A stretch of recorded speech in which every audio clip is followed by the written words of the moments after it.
अब मुझे बताएं, हर शाख पे को बैठा है तो फिर राय साहब, ये जो एजीएम की बात हुई है, क्या पाकिस्तान क्रिकेट बोर्ड चूंकि ऐसे चल रहा है, वो अपनी जनरल बॉडी की मीटिंग नहीं करता, तो उसको लगता है कि आईसीसी की भी एजीएम होगी, उसकी भी कोई वो ये बड़ा अच्छा सवाल किया। हम नहीं करते हैं तो अगर मुझे इसका फिर आपने आना है अजलान, फिर आपने बात ये है कि आज 2004 में ना मुझे रमीज़ ने कहा कि हमारी एक मीटिंग हो रही है, उसमें सारे स्टेक होल्डर पाकिस्तान के आ रहे हैं एक बहुत बड़े होटल में, और वहाँ पर हम सारा कुछ डिस्कस करेंगे, डोमेस्टिक क्रिकेट डिस्कस करेंगे, ये होगा वो होगा। जी मैं भी चला गया वहाँ पे, मुझे भी चिट्ठी आई। अब आहिस्ता आहिस्ता कोई 2 घंटे बाद क्या यार पुरानी दोस्ती है ना? हाँ जी, राजा साहब से आपकी पुरानी याद, न्याजमंदी दोस्ती कह लें, वो पाकिस्तान के क्रिकेटर हैं, पाकिस्तान हम तो एक आम से क्रिकेटर हैं। बात यह है कि शहरयार साहब जब राजा असद अली खान साहब है जी, बात हो रही थी डिपार्टमेंटल क्रिकेट की, मैंने एक तकरीर झाड़ दी। अच्छा, अब वो कुछ तकरीर ऐसी थी जो कि क्रिकेट की इस्टेब्लिशमेंट के अगेंस्ट थी, जो कुछ हो रहा था उसके बरखिलाफ थी। अच्छा जी, अब ये हुआ कि वो हश साइलेंस, वहाँ पर जितने भी रैप थे ना, जो एसोसिएशन के, फैसलाबाद के, मुल्तान के, इधर से, कराची से, मुझे ये हो रहा था कि ये सब हाँ में ला रहे हैं, और जो चेयरमैन के मन को भाएगा वही जो है एक्सेप्टेबल होगा। मैंने वहाँ पे किसी को मुज़ाहमत करते हुए नहीं देखा। ये लोग जो नारे बुलंद कर रहे हैं ना जी, एजीएम होनी चाहिए, पीसीबी की काउंसिल की मीटिंग होनी चाहिए, मुझे नहीं समझ में आ रही कि वो उस पर इतना क्यों जोर दे रहे हैं। होनी चाहिए, बुलाएं स्टेक होल्डर्स को। अच्छा, क्या आप मुझे बताएं, ख्वाजा नदीम साहब जो मेरे और आपके करीबी तरीन दोस्त हैं, मैं बड़ी इज्जत करता हूँ उनकी, कहीं उन्होंने कहा है कि आप ये काम मत करें? है यहाँ से वो 1.5 किलोमीटर दूर। अब मुझे बताएं, बड़े मैं कहता हूँ वो वंडर्स कर रहा है लाहौर के क्रिकेट के लिए, लेकिन अगर वो बोर्ड को कहेगा कि आप मत करें, आप हमारी ग्राउंड पे से कब्जा, हमारी ग्राउंड पे कब्जा उठा दे वहां से, तो क्या वो लाहौर में रहेगा? कहीं नहीं रहेगा, वो फारग है, उसे कहेंगे ये बदतमीज है, ये बागी है। एसीसी की एजीएम, आईसीसी की एजीएम। अगेन वही वाली बात है ना कि हमारी लास्ट अपनी एजीएम कब हुई थी याद नहीं है। मुझे याद पड़ता है 18-19 वाली आखिरी थी वो, इसके बाद दोबारा एजीएम भी उस तरह से नहीं हुई। सो सीरियसनेस का आलम, जैसा अभी राजा साहब ने कहा कि आप इस किस्म की मीटिंग के लिए पहले से तैयार होते हैं, और मैं इस किस्म की मीटिंग्स की तैयारियों का हिस्सा रहा हूँ। नॉट दैट कि मैं खुद जाके चेयरमैन को ब्रीफ करता था, बट चेयरमैन ने जो प्रेजेंटेशन वगैरह देनी होती थी, मवाद तैयार किया जाता था, सब डिपार्टमेंट्स को कहा जाता था कि फ़लाँ मीटिंग इस लेवल की होनी है, उसके लिए ये रिसर्च करके रखनी है, या इन चीज़ों के ऊपर हमें ब्रीफिंग नोट्स चाहिए। तो इस किस्म की तैयारी हुआ करती थी। अब मीटिंग को लेके सीरियसनेस का आलम ये है कि किसी ने अटेंड ही नहीं सिरे से की, तो उसकी तैयारी क्या की गई होगी? डेफिनेटली तैयारी नहीं थी, इसलिए किसी और को भेज दिया गया। तो वही वाली बात आ जाती है, जब आपने 2 किश्तियों को बैलेंस करना है तो वो बहुत मुश्किल हो जाता है। Until unless you are an action movie hero, 2 किश्तियों को बैलेंस करना मीरा बहुत मुश्किल हो जाती है। साथ ही साथ अभी इस वक्त ऐसा लगता है कि किसी भी स्पोर्टिंग फोरम पे जब 2 ममालिक आमने सामने, यानी एक तरफ पाकिस्तान और दूसरी तरफ इंडिया आता है, तब भी हैंडल करना बहुत मुश्किल हो जाता है। Pakistan team world champions of legends में खेल रही थी, कोई मसला नहीं था, कोई मसाइल नहीं थे। इंडिया की टीम भी खेल रही थी, सब प्लेयर्स आ भी गए, कोई मसला नहीं था, कोई मसाइल नहीं थे। जब आवाम से बैकलैश आना शुरू हुआ तो अचानक से क्रिकेटर्स को ख्याल आता है कि हम कैसे खेल सकते हैं पाकिस्तान से। क्या सिनेरियो स्केच करती हैं आप इससे?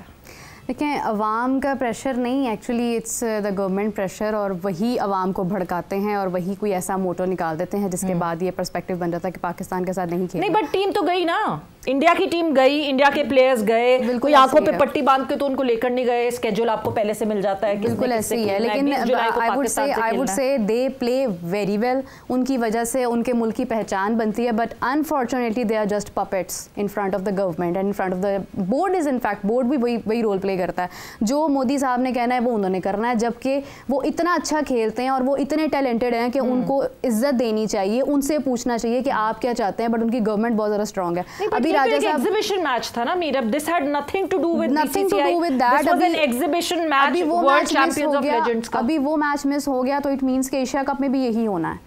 एशिया कप में भी इन्होंने करना है, इन्होंने इवेंचुअली आकर ही कहना है हम पे प्रेशर है आवाम का, हम पे लोगों का प्रेशर है, हमारे यहाँ पे तो दंगे फसाद हो रहे हैं, हम पाकिस्तान के साथ नहीं खेल सकते हैं, चाहे वो हाइब्रिड पर हो चाहे वो कहीं पर भी हो। I don't think so they will play with Pakistan.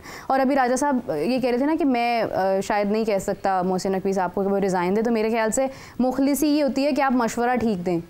और अगर मोहसिन नकवी साहब आज अगर पाकिस्तान की टीम अच्छा खेलने लग जाती है, हम जीतते आते हैं हर मौके पर, तो मोहसिन नकवी साहब will come on the front and he will own that कि हाँ जी हम बहुत अच्छा खेल रहे हैं। अभी हम हार रहे हैं, हमारी कंडीशंस ख़राब है, हमारे हालात बहुत ख़राब है, हमसे सवालात होने हैं, तो मोहसिन नकवी साहब प्रिपेयर्ड ही नहीं है कि वो बात कर सके। तो मेरा आई थिंक सो कि मेरा मशवरा ये है कि अगर आपसे कुछ नहीं हो पा रहा है तो आप उसको रिज़ाइन करके किसी ऐसे बंदे को दें जो उसको ठीक से निभा सकता है। दिस इज़ नंबर 1, क्योंकि आगे जब एशिया कप के भी मामला आने हैं ना तो ये चीज़ें सिंक हैं एक दूसरे के साथ, किस तरह से हम डिसीजन लेंगे बिफोर दैट कि इंडिया ये कहे कि हमें पाकिस्तान के साथ नहीं खेलना इतने बड़े मौके पे, पाकिस्तान ही ये स्टैंस ले ले कि हमें भी नहीं खेलना। जितनी इनसिक्योरिटीज़ इंडिया को है हमें भी हैं, हमें भी उनसे उतने ही मसाइल हैं, हमारा भी वही लेवल ऑफ दुश्मनी आप कह लें या नफ़रत का कह लें या हुब्बुल वतनी का आप कह लें, हमारा भी उतना ही है जितना भारत का है। तो हमें इसी स्टैंड को मद्देनज़र रखते हुए कि एक नॉर्मली एक चीज़ हो रही है जो होती आ रही है, पहले भी मसाइल रहे इंडिया पाकिस्तान के, पहले भी ये मैच हुआ लेकिन चैम्पियंस ट्रॉफी में जाके इस चीज़ को बाइकआउट कर दिया गया कि चैम्पियंस ट्रॉफी में कहा हमने पाकिस्तान नहीं आना। अब जाकर अगर ये चीज़ हमारे सामने आ रही है तो this is the indication. Mohsin Naqvi साहब जो वुमेंस क्रिकेट अभी कोसों दूर है तो वो ये कह रहे हैं हमारी ख़वातीन भारत नहीं जाएंगी, तो अभी वो ये बात करें ना कि अब इंडिया ने अगर मना किया है तो हम भी भारत के साथ एशिया कप में नहीं खेलेंगे, उनके पास अथॉरिटी है वो कह सकते हैं। तो आई थिंक कि इस बेस को हमें यूज़ करना चाहिए और हमें थोड़ी सी खुददारी का इजहार करना चाहिए और हमें खुद से कह देना चाहिए कि हमें भारत के साथ नहीं खेलना एशिया। राय साहब, ACC का जो टूर्नामेंट है, आपको लगता है कि पाकिस्तान क्रिकेट बोर्ड के चेयरमैन को इस सतह पर भी अपने जो ममालिक हैं उसके रुकन ममालिक उनके साथ मिलजुल कर इस चीज़ को आगे बढ़ाना चाहिए और जो हुकूमती सतह पर भी बातचीत हो सकती है अपने बोर्ड्स की हिमायत हासिल करने के लिए, चूँकि जो ममालिक हैं उनके साथ पाकिस्तान के ताल्लुकात अच्छे हैं, तो ये इसको कर सकता है पाकिस्तान क्रिकेट बोर्ड, ऐसा करना चाहिए? इकनॉमिक्स का एक रूल होता है कि कभी भी मुल्क तरक्की नहीं करते, रीजन तरक्की करता है। सो वे पाकिस्तान की नालायकी है कि हमारे रीजन में 2 मुल्क तरक्की कर गए और हम पीछे रह गए। चाइना और इंडिया की एग्जाम्पल है। यही केस काउंसिल्स वगैरह में या अकट के मामले में भी इस्तेमाल हो सकता है कि कोई एक बोर्ड तरक्की नहीं करता, एक ब्लॉक तरक्की करता है। लास्ट टाइम भी इसी प्रोग्राम में मैंने बताया था कि एशियन क्रिकेट काउंसिल का बनना क्यों इम्पॉर्टेंट था, कि उसने वो एक जोर तोड़ा था जो उससे पहले इम्पीरियलिस्ट, उसको कहा ही इम्पीरियल क्रिकेट बोर्ड काउंसिल कहा जाता था, उसको ख़त्म करके इंटरनेशनल क्रिकेट काउंसिल बनाया गया। वो क्यों ज़रूरी था कि एक अलग ब्लॉक बना और वो इतना तगड़ा ब्लॉक बना के उसने इजारादारियाँ तोड़ी। तो वही चीज़ है कि आप अकेले नहीं कुछ कर सकते। आपको लगता है कि इस वक्त भी एक जो इजारादारी कायम करने की कोशिश की जा रही है या हो रही है, उसको तोड़ने के लिए फिर मुतहर्रिक होना पड़ेगा ना? बहुत ज़्यादा मुतहर्रिक होना पड़ेगा। अगेन वही बात है ना कि एक दिन में 24 घंटे ही हैं एंड शायद थोड़ी सख्त बात होगी, लेकिन पाकिस्तान जैसे मुल्क में जिसके इंटरनल सिक्योरिटी के इतने मसले हैं, एक वज़ीर दाखिला दिन में 28 घंटे भी काम करे तो कम है। Very true. ठीक है, तो उन 24 घंटों को आपने डिवाइड किस तरह से करना है? आपके पास वजारत दाखिला का पोर्टफोलियो भी है, आपके पास एंटी नारकोटिक्स का पोर्टफोलियो भी है, आपके पास PCB का पोर्टफोलियो भी है, और PCB के पोर्टफोलियो की वजह से आप ICC के अंदर डायरेक्टर भी हैं और आप ACC के अंदर चेयरमैन भी हैं। ठीक है, तो 5 पोर्टफोलियो तो मैंने ये गिनवा दिए। तो क्या 3-3 घंटे हर चीज़ को दे रहे होंगे? There's a lot on his plate. It is a lot on his plate and he has to be very honest कि वो कितना बर्डन और ले सकते हैं। उनको प्रायोरिटाइज करना होगा। राजा साहब दे ही दें, कोई मशवरा दे दें आप। मैं मशवरा ये क्या आपको मैंने बता दिया, आप यहाँ हम सबसे सीनियर आप हैं, आप मशवरा दे सकते हैं। बड़ा लाउड एंड क्लियर कह दिया कि अगर चेयरमैन साहब ये समझ रहे हैं कि वो ICC में रिप्रेजेंटेटिव पाकिस्तान को कर सकते हैं, क्योंकि हमें इस वजह एक एग्रेसिव रिस्पॉन्ड की जरूरत है, लॉजिकल जिसकी लीगल स्टैंडिंग हो। तो इसमें अगर वो नहीं जा सकते तो ये कह दें एक वाइस चेयरमैन। अच्छा, एक आपको और आपकी किस्मत में देखना क्या है कि हमारे पास क्रिकेट एडमिनिस्ट्रेटर कभी भी नहीं थे जी। कुछ लोग अच्छे आ गए, जैसे अभी ये इंपीरियल क्रिकेट काउंसिल की बात कर रहे थे, ये कारदार साहब ने कहा था कि इसका नाम चेंज करो, फिर हुआ इंटरनेशनल क्रिकेट कॉन्फ्रेंस, फिर हुआ इंटरनेशनल क्रिकेट काउंसिल, फिर उन्होंने ये प्रपोज किया कि लाहौर में इसका हेडक्वार्टर होना चाहिए। हमने वो दिन भी देखा है, वो भी पढ़ा है मैंने, मिलाप, प्रताप, जिम्मेदार, सिविल एंड मिलिट्री गजट की फाइलें छानी हुई हैं। हम जब पाकिस्तान बना तो हमारी अच्छी पोजीशन थी। Cornelius was outstanding chairman of PCB, या करता था, चेयरमैन तो नहीं थे वो, ही वाज फाउंडर ऑफ, ये जिमखाना में उसका हेडक्वार्टर था BCCP का। वो उनका कोई गेट शेट भी था यहाँ पे जी। यार आप वैसे बड़े शरारती आदमी। ये भी मैं बताता हूँ कैमरे की तरफ देख के चेयरमैन साहब को कि जहाँ से आप अंदर दाखिल होते हैं ना, इस पे कार्नेलियस गेट होता था। बिल्कुल। और मैं आपको, इनको भी नहीं पता होगा मेरे ख्याल, मेरे बाईं तरफ PCB के साबिक ऑफिशियल बैठे हैं कि वो कार्नेलियस गेट था। हाँ, आपने पढ़ा हुआ? मुझे पढ़ा। अच्छा, अब इनमें से ये जो डाटा एनालिस्ट बैठे हैं वो कहेंगे कार्नेलियस ने कोई क्रिकेट खेली नहीं, ये कितने नाम लगे, कुछ भी नहीं है। अच्छा, उसका कहीं नाम भी नहीं लिखा होगा।